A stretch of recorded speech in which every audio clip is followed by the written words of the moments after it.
अब बड़ा सवाल ये, आप बड़े पढ़े लिखे प्रवक्ताओं में गिने जाते हैं, आपकी गिनती होती है, क्या वाकई G20 का आयोजन आपको फख्र की अनुभूति नहीं करवा रहा अतुल जी?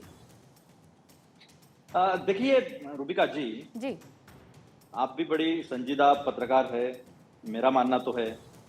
देखिए कुछ चीजें हैं कि आपका एक नहीं, फॉरेन बहुतों का पॉलिसी की मानना है सर। कुछ एजेंडा वालों को छोड़ दीजिए, नहीं बाकी नहीं समझदार मैं मेरी लोगों को बात मानना है। मैं मेरी तरफ से बात कर सकता हूँ, हाँ किसी हाँ, और की सही मैं कह रहे हैं आप, नुमाइंदगी नहीं लेकिन कर मैं सकता। मैं अपनी तरफ से तो बात रख सकती हूँ ना। बिल्कुल बिल्कुल, हाँ बताइए। ये डेमोक्रेटिक राइट है सबका। देखिए बताइए। कुछ चीजें जो है, वो चीजें जो सच है वो मानने में कोई हर्ज नहीं है, लेकिन ये क्या है, जवाहरलाल नेहरू बार बार मोदी जी के बीच में आ जाते हैं। ये क्या है फॉरेन पॉलिसी कंटिन्यूटी, ये क्या है न्यूट्रलिटी। हमने जब यूनिपोलरिटी की बात हुई थी डिसइंटीग्रेशन ऑफ रशिया के बाद, तब भी हमने मल्टीपोलरिटी, बहुध्रुवीय दुनिया जो है उसका सपना देखा था, और ताकत से नरसिंह राव जी जब प्रधानमंत्री थे उन्होंने रखा था। और आज भी बाली डिक्लेरेशन के बाद अचीवमेंट हुआ है उसका, राहुल गांधी जी ने भी उसका स्वागत किया है। वो ये बात है कि हम लोगों ने एक प्लेटफॉर्म पर लाया, लेकिन नाम बदलना पड़ा। यूक्रेन के खिलाफ युद्ध के बजाय जो बाली डिक्लेरेशन में हुआ था, उसे हमने यूक्रेन युद्ध जो है, ये बात हमने मान ली है, क्योंकि फूड, फ्यूल और फर्टिलाइजर, इसके लिए ब्रिक्स कंट्रीज जो है और काफी कंट्रीज जो है उसके ऊपर डिपेंडेंट है, तो नेशनल इंटरेस्ट को सर्व कर दिया है। और यही नाम था, यही नॉन अलाइनमेंट था कि हमने हमारी बात जो है वो ताकत से हर बार अंतरराष्ट्रीय स्तरों पर प्लेटफॉर्म पर रखी है, सारे प्लेटफॉर्म पर रखी है, और ये कंटिन्यूटी है, इसका स्वागत किया है। लेकिन मैं कुछ बातें जो है वो आपको बता दूं। एक क्लाइमेट चेंज के बारे में जो है कुछ डिक्लेरेशंस आए हैं, हाँ। लेकिन देश में क्या हुआ?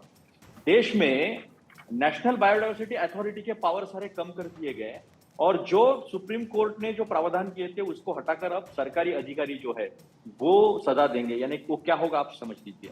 दूसरी बात, जो फॉरेस्ट कंजर्वेशन अमेंडमेंट एक्ट जो है 2023, उसमें सारे 39 कोविड को लेकर 39 कुछ बदलाव जो किए गए हैं, उसमें इतना संशोधन हुआ है कि पोल्यूशन कंट्रोल से लेकर जो सजाएं थी वो सारा अतुल जी, अधिकारियों जितना के मैं हाथ समझ में आ पा गया। रही हूँ रूबिका जी एक मिनट, मैं सिलसिलेवार बात कर, हम फॉरेन पॉलिसी की बात कर रहे हैं, हम कोई एक इंटरनल पॉलिटिक्स की बात नहीं कर रहे। मैं हाँ कुछ हाँ अतुल जी, तथ्यों के वही साथ तो मैं, भाई आप आगे बढ़े उससे पहले मैं इतना तो क्लियर कर दूं कि आप कह रहे हैं G20 डिक्लेरेशन, जो दिल्ली डिक्लेरेशन हुआ है वो तो बहुत शानदार है, लेकिन जो घर में हो रहा है वो ठीक नहीं है। ये ठीक है ना, एक लाइन में अगर कहूं? नहीं सुनिए ना, नहीं कॉन्ट्राडिक्शन कुछ बता रहा हूं, मैं कॉन्ट्राडिक्शन की बात बता रहा हूं। हमने क्लाइमेट, उसमें एक क्लॉज क्लाइमेट का भी है, तो क्लाइमेट के बारे में, उसके कंजर्वेशन के बारे में मोदी जी ने बात की है, यानी देश ने बात की है, सारी बातें की। लेकिन अंदरूनी क्या है, एक सेंट्रल एम्पावरमेंट कमेटी है जो, जिसे सुप्रीम कोर्ट के अंडर में वो काम करती थी, काफी सख्ती से काम करती थी, उसे हटा दिया गया है। कुछ मित्रों के लिए जिन्हें पाम ऑयल जो लगाना है उधर नॉर्थ ईस्ट में, हाँ। उनके लिए कुछ जो प्रावधान किए हैं, उनके लिए कुछ सहूलियतें दिए हैं, सजाएं कम कर दी है, ये सारी चीजें कम कर दी है।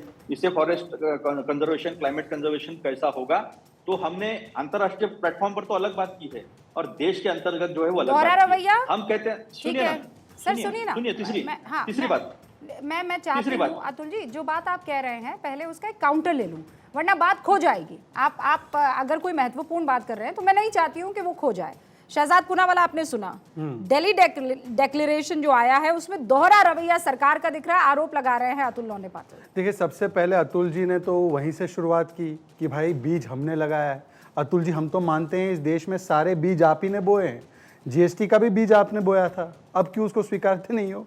आप ही ने वन नेशन वन पोल का बीज बोया था, उसको भी नहीं स्वीकारते हो, और मान्यवर यूसीसी का भी बीज आपने बोया था, आप तो उससे ऐसे भागते हो। चलिए, आज कह रहे कि हमने ही नॉन अलाइनमेंट का बीज बोया, बहुत अच्छी बात है, परंतु मुझे वो तस्वीर याद है, और मैं रूबिका जी आपके दर्शकों को ज़रूर बोलूँगा कि तस्वीर जाकर गूगल पर चेक कर ले कि नेहरू जी आते थे और कोई विदेश से आता था तो सपेरों के सामने नेहरू जी उनका स्वागत करते थे। आज उसी सऊदी अरेबिया के राष्ट्रीय अध्यक्ष को हम कोनाक चक्र दिखाते हैं। एक था भारत के स्टीरियोटाइप को दिखाना, एक है भारत की संस्कृति को दर्शाना, एक था भारत किस प्रकार से पीछे है ये दिखाना, एक है कि भारत कैसे विकास के पथ पर आगे चल रहा है, एक सेल्फ कॉन्फिडेंस और आत्मनिर्भरता के साथ दिखाना। और देखिए, हमने तो कंसेंसस पूरी दुनिया के साथ किया, तो न्यू दिल्ली डिक्लेरेशन का कंसेंसस आया।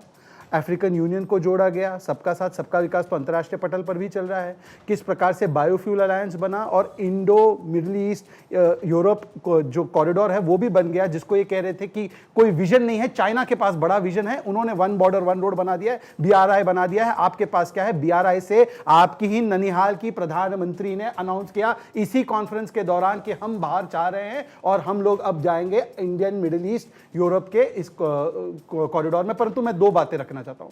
देखिए, हम तो दुनिया के साथ कंसेंसस कर रहे हैं और पूरी दुनिया में कंसेंसस है कि भारत का G20 सबसे ज्यादा सफल रहा, परंतु प्रियंका वाड्रा क्या कहती है और सुनिए, मैं उनके बयान को सुनाना चाहता हूं।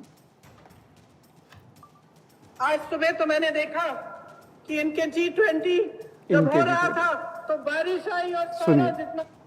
आज सुबह तो मैंने देखा कि इनके G20 ये G20 आपका और मेरा विषय होता है या ये भारत का विषय होता है? रूबिका जी, मैं आपसे पूछना चाहता हूं कि ये जो कार्यक्रम हुआ, ये जो आयोजन हुआ, ये किसी पार्टी या परिवार का था? हाँ, कुछ लोग देश को परिवार और परिवार को देश मानने में गलती कर देते, परिवार को ही देश मानते, तो इसलिए उनको लगता है कि जो देश का वो मेरा, देश का इनका। इसीलिए मैं पूछना चाहता हूं कि जो कहा गया कि ये इनका G20, पहले तो इस पर टिप्पणी। और दूसरी बात, शशि थरूर कहते हैं कि ऐतिहासिक उपलब्धि है दिल्ली डिक्लेरेशन की, प्रियंका जी और कांग्रेस पार्टी कहती है कि कुछ नहीं प्राप्त हुआ, ये सारा कुछ वेस्ट था, केवल इवेंट मैनेजमेंट था। तो आप अपने भीतर का कंसेंसस बना दो। और अधीर रंजन चौधरी ये कहते हैं ममता जी क्यों गई? अरे सुक्खू जी आए तब तो ठीक, नीतीश जी आए तब तो ठीक। तो इसीलिए मैं कहता हूं, इसीलिए आखिरी वाक्य केवल इतना कहूंगा कि जिनके सवाल का जवाब अतुल जी कह रहे दोहरा रवैया अपनाया गया है जॉइंट डिक्लेरेशन में, मैं इंतजार कर रही थी आप उस पर जवाब देंगे, क्या दोहरा रवैया है कि नहीं अतुल जी? फिर उसके बाद आप काउंटर कीजिएगा। हाँ, अब देखिए, दोहरा रवैया, एनवायरमेंट प्रोटेक्शन के बारे में मैं इसका जवाब दे दूं।